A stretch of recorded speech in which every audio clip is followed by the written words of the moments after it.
اکبر زاکیروف مجری برنامه‌های فرهنگی تلویزیون محلی آزیا میگوید دوستان و پیوندانش از او خواستند شب سال نو با جامعه سرخ و ریش سفید به خانه‌هایشان آید و برای فرزندانش به اصطلاح سورپریز به وجود آورد.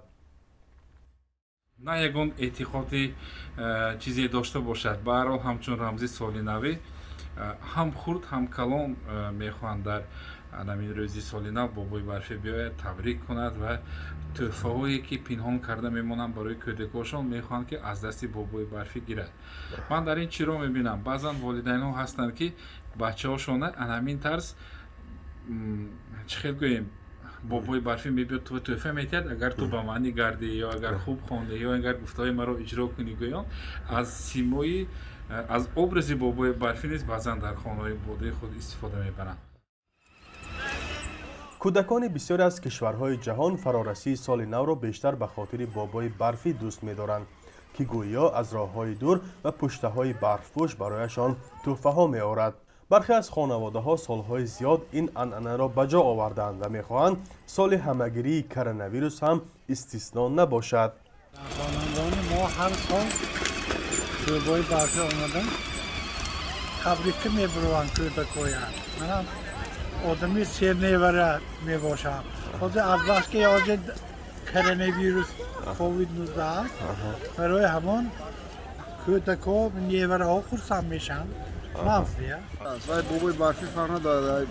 کودی هر بیگانه هست. وقتی که به حالی شما می‌دراید البته کودکو شادی می‌کنه.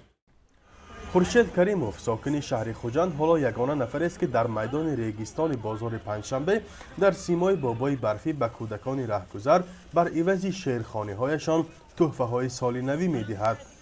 کلانسالان از دیدن او شاد می‌شوند و همراهش سلفی می‌گیرند.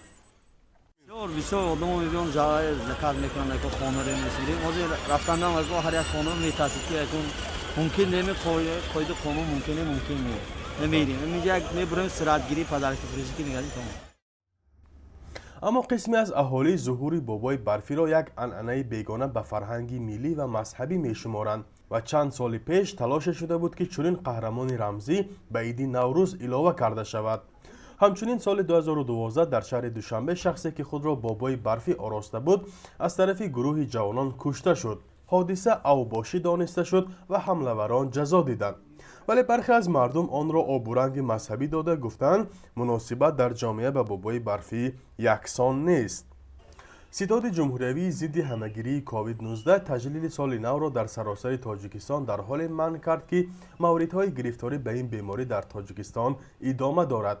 طبق آمار رسمی از 3 اپریل تا 28 دکبر 3205 نفر در کشور به این بیماری مبتلا شده 90 نفر جان باختند.